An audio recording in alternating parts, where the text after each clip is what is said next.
Hi, I'm David Lynch. I'm going to show you how to set up your professional system today on Business GT. This is a fairly straightforward process and will take you somewhere between 10 and 30 minutes depending on how much time you spent getting your information in the first place. This is a PDF that's on the website which just lists out the key things that you're going to need. So first, you get your system. If you've got all that in place, you get your system from Business GT. So go to the Business GT website like this, click on sign up, and then put your business name into the spot down there. It's worth just reading the rules and privacy, etc. Your business name must be 4 characters at least and have no spaces or illegal characters. So if you just put in your business name, test it, just make sure that it's available in our system, put in your information. You can have as many Business GT systems as you need or want, but each one has to have a unique username. We recommend that because the business name has to be unique, that you use that as your controlling username.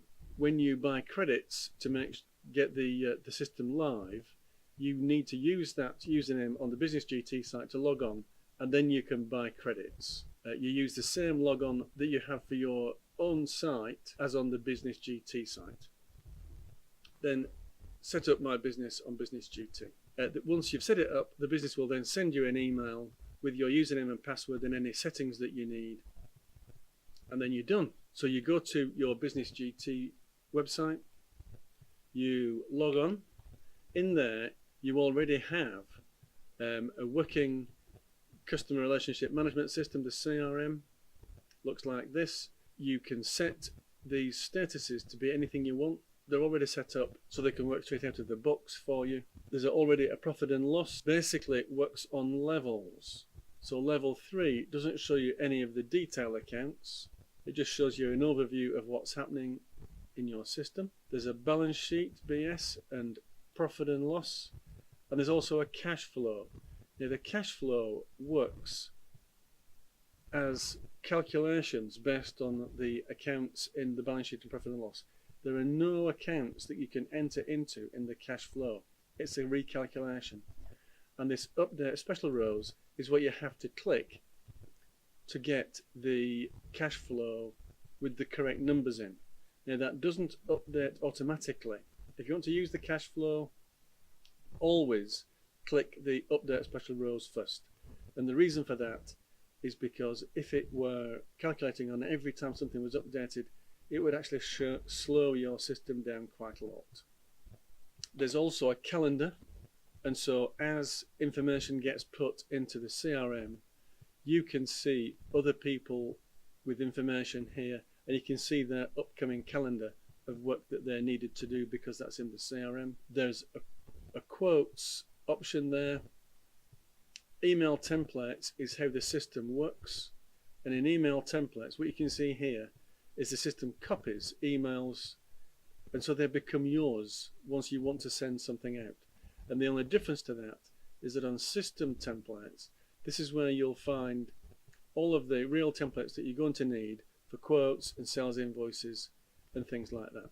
If you want to send out newsletters and things such as circulars, then you can click into there, you can see the title, click into it, and what you see here is at the top there are the there's the group information, follow-up actions. You can, once you send an email out, you can put that information into the CRM pretty well from anywhere in the system, and especially that's important in the CRM. If you want to edit the email to look better, and we recommend that you do this, is that you can just edit it like that.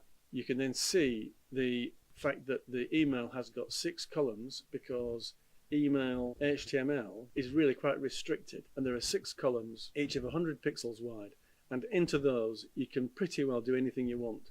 And this pop-out here allows you to span columns, span rows, color the content, put images in, put text in, and that text can be rich text, so it can be coloured and highlighted. And then this X is for extra info items, and those are the items which come out of the system from elsewhere. They are snippets of code or snippets of information that you can set up, and you access those in the edit invoice items. And in the edit invoice items pop out, which is what you can see here, is that there's an invoicing section, and what that does is that shows you the things which often appear on sales invoices. And so you can see the bank details here, and you can see the registered number, the VAT registration, and all that kind of information. And to get at this, you have to be master administrator. And then in products and services, that's where you can set up the products and services that you normally sell. So that's a quick gallop around the system. And so if you click the email, what this does now is this shows you that you have got an authorized email account set up. And if you're a master administrator, you can see in the drop down there are other email accounts to which you have access, and you can just click onto each one of those and see the content.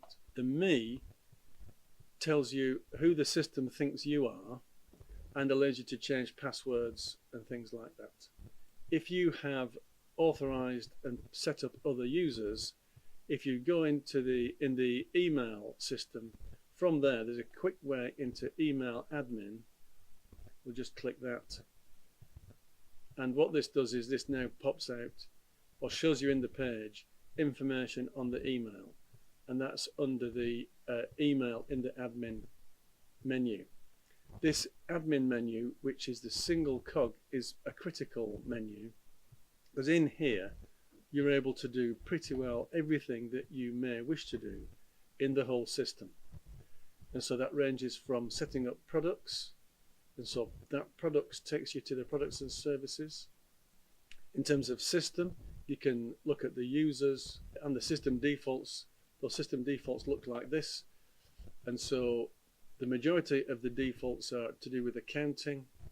This is where you can set up your invoice numbers and what the seed is, and then you can check that the paths in the chart of accounts is okay. There's the VAT and tax information, looks like that. That may change because we are about to make it so that you can raise all types of sales invoices, and this will change somewhat. And then there are locations and teams. You can have as many locations and teams as you want. The way that locations works is the system sets up a completely new chart of accounts for each location.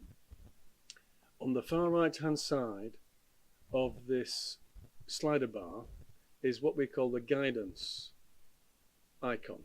If you click that, what this does in here, and then slide the slider bar back by clicking the three dots, across the top there's a menu which gives you access to changing things throughout the system, and below that there is information on the controlled invoice items. The key two things are, the first is the logo that you use, and the second is all those things on the standard invoice items that I mentioned a minute ago. If you click on spreadsheet, in this case spreadsheet architecture logo, this allows you to change it. So you can click change and add files, and now you can browse through to the logo that you've got set up on your system that's 200 pixels square, open that and then upload it. And what you'll see is at the top there's a width that you can use, and that width will specify the width that this is uploaded into the system at.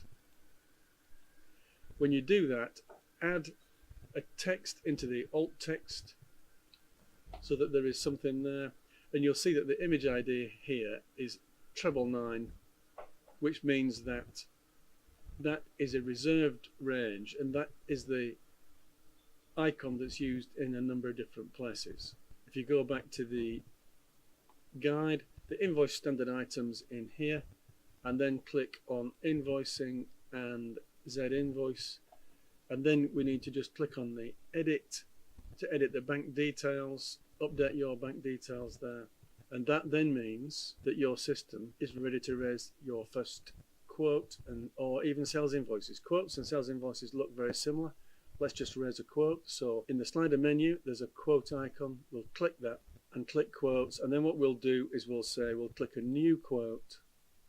First of all, we'll find our client, and you can add one by adding new.